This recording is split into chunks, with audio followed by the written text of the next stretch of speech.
I was not born powerful. I was born observant. I learned early that Colombia did not reward honesty, it rewarded boldness. In Medellin, rules bent quietly, and the men who understood that survived longer than those who didn't. I watched adults negotiate with fear in their eyes and call it business. I listened. I remembered. Money was not my first obsession. Control was.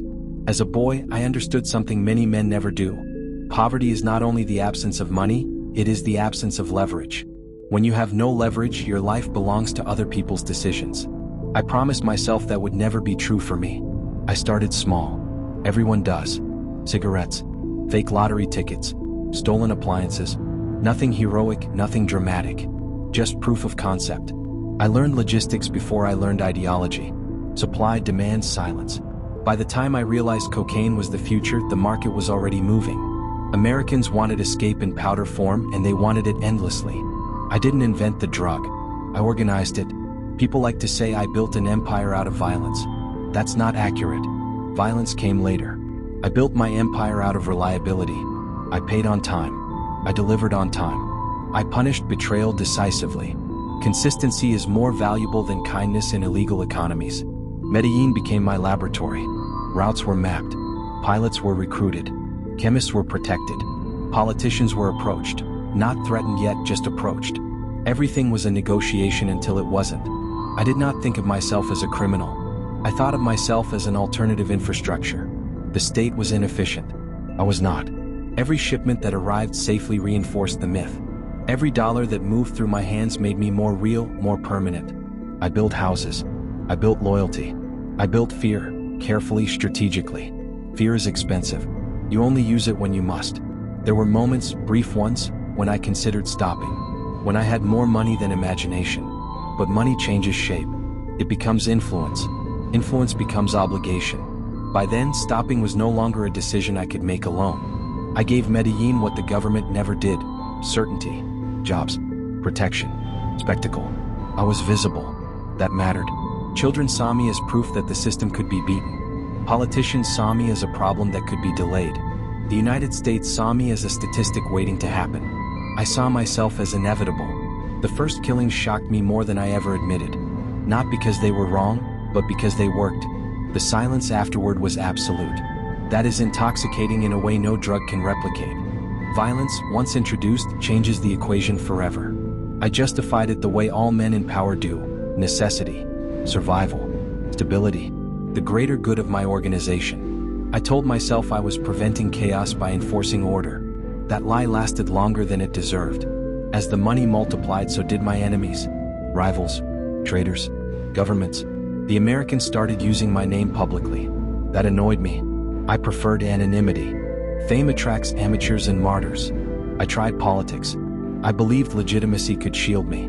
I underestimated how much the state resents competition. Once you expose their weakness, they stop negotiating. When extradition became a real threat, something hardened inside me. I would not be displayed in a foreign courtroom like an animal. I would not be owned by anyone. That was the moment everything shifted. I moved from businessman to symbol. From negotiator to enemy of the state. My decisions became louder, bloodier, irreversible. Colombia began to change shape around me. Bombs replaced conversations. Fear replaced routine. My name stopped opening doors and started closing them. Power has a shelf life. I didn't notice when mine began to expire. There comes a moment when money stops being persuasive. Until then, everything is negotiable. Judges hesitate. Police look the other way. Politicians delay decisions. Money is patience made physical. It buys time, silence, and the illusion of stability. But once the state feels mocked, once it feels challenged rather than bribed, money loses its charm. That is when fear replaces currency. The phrase came easily to me: plata o plomo, silver or lead. It sounded crude, but it was efficient. It reduced complex systems into a single decision point. Live comfortably or die loudly. I did not invent this logic. I only applied it consistently. At first, it worked better than I expected. Officials complied not because they respected me, but because they understood probability. The state could not protect everyone, and I could reach anyone. That imbalance mattered. Still, I told myself this was temporary. That once equilibrium was restored, once my position was secure, violence could recede again into the background. That was another lie. Violence does not retreat voluntarily. It demands justification, repetition, escalation. Each act raises the threshold for the next. What once shocked becomes expected. What once required explanation becomes routine. I watched Colombia harden around me. Roadblocks multiplied. Military convoys became common. American voices entered rooms they had never belonged in before. The DA stopped being an abstract enemy and became a presence with names, faces, and persistence. They did not negotiate. That infuriated me. I had grown accustomed to influence, to bending systems with pressure applied at the right point. The Americans refused to bend. They operated slowly, methodically, with a patience that rivaled mine. They were not chasing money. They were chasing an example. Extradition became the word that haunted me. Not prison, extradition. The idea of being removed from my country, my language, my context. Reduced to a foreign headline. That was intolerable. I would rather burn Colombia than be exported. That thought did not arrive fully formed. It developed gradually, reinforced by every refusal, every threat, every speech that framed me as something to be eliminated rather than managed. If I was going to be treated as an enemy of the state, then I would behave like one. Bombs began to speak where words had failed. Each explosion was calculated, not random, not chaotic. They were messages, demonstrations of reach. Reminders that stability was conditional and that I was still a variable no one could remove cleanly. Civilians were never the goal. But fear does not distinguish. That truth weighs heavier in retrospect than it did in the moment. The cartel changed during this time. It became less disciplined, more emotional. Power attracts men who crave permission to be cruel. I had to manage not only enemies but allies intoxicated by proximity to violence. Control became harder to maintain. I trusted fewer people. I tested loyalty constantly. I began to see betrayal not as a possibility but as an inevitability delayed by convenience. That mindset isolates you faster than any prison. I still believed I could win. Not decisively, but indefinitely. A stalemate where the state paid the price of constant instability and eventually chose compromise. History had rewarded persistence before. Why not again? Because history also punishes hubris. The more pressure I applied, the more unified my enemies became. Groups that once competed began to cooperate. Political will solidified. Public tolerance evaporated. I had mistaken fear for loyalty. They are not the same. Fear disappears when people believe death is already guaranteed. By the time I realized this, the city I once controlled no longer recognized me as its protector. I had become something else. Something heavier. Something people wanted gone regardless of the cost. The empire still stood, but its foundations were cracking. I felt it in the way messages reached me slower. In the way allies hesitated. In the way silence returned. Not the obedient silence of fear, but the dangerous silence of withdrawal. I was still powerful, but I was no longer untouchable. And that distinction changes everything. Power feels different when you are standing still. When I was rising, everything moved toward me. Information arrived early. Threats dissolved before becoming real. Enemies reacted to my decisions. I dictated tempo. That changed when the hunt began. At first, I refused to acknowledge it as a hunt. I told myself it was pressure, nothing more. Increased surveillance, political theater, temporary alliances that would fracture under stress. I was wrong. The state no longer wanted balance. It wanted closure. I began to move constantly. No routine. No familiar patterns. Houses became temporary. Names became disposable. Trust narrowed to a handful of people, then fewer. Even among those, certainty vanished. I learned that paranoia is not always irrational. Sometimes it is simply late recognition. When betrayal becomes statistically likely, suspicion is not madness, it is math. The Americans brought technology. The Colombians brought persistence. Together, they brought patience I had underestimated. They did not need to defeat me quickly. They needed to exhaust me.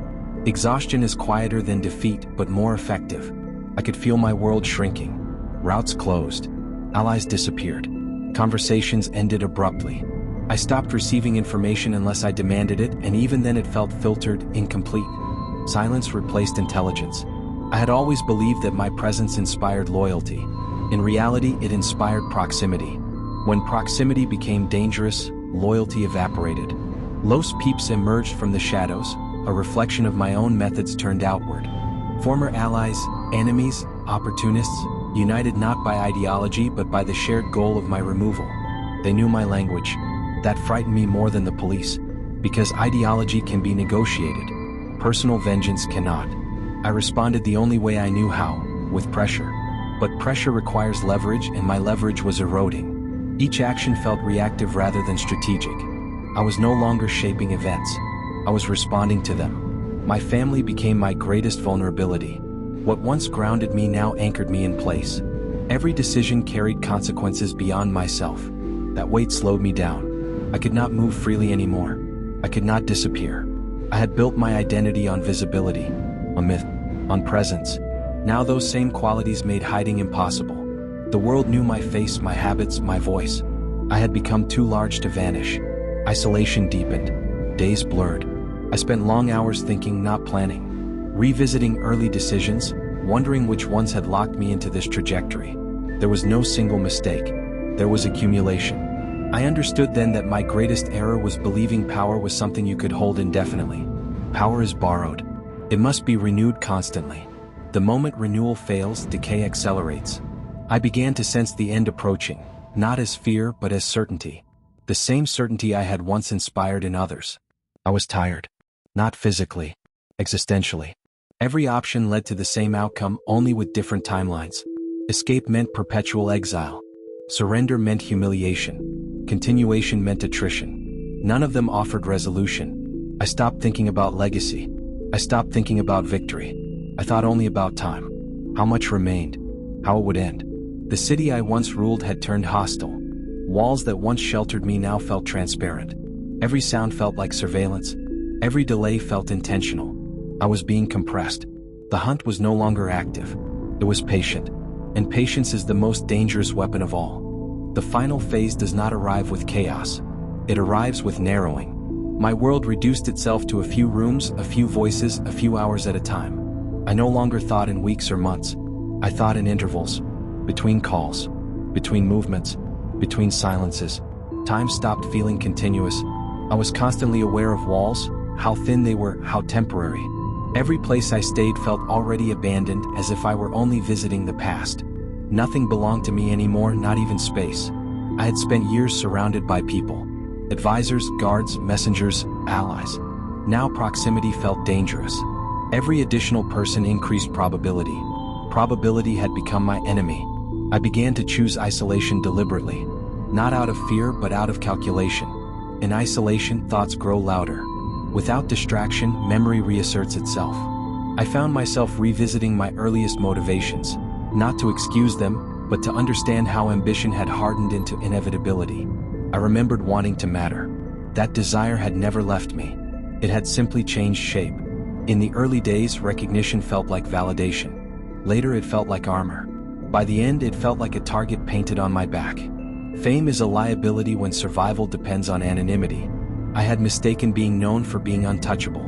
The irony was unavoidable. I spoke less. I listened more. But listening no longer brought advantage. Information arrived late, if at all. The people still near me spoke cautiously, measuring words, protecting themselves. Trust, once fractured, does not heal. I felt older than my years. Not physically but mentally. As if I had lived several lifetimes compressed into one. Each decision layered on the previous until reflection became exhausting. I stopped asking what I wanted. I asked what would happen next. There were moments, quiet, unremarkable moments, when I considered surrender. Not out of remorse but out of fatigue. The constant vigilance required to remain alive had become unsustainable. But surrender would have meant extradition. That line remained immovable. I told myself that as long as I remained in Colombia, I still had agency. That geography equaled dignity. That dying on my own terms was preferable to being displayed as a captured symbol. I clung to that belief. The city no longer felt familiar. Streets I once controlled had become hostile terrain. The soundscape had changed. Even silence felt monitored.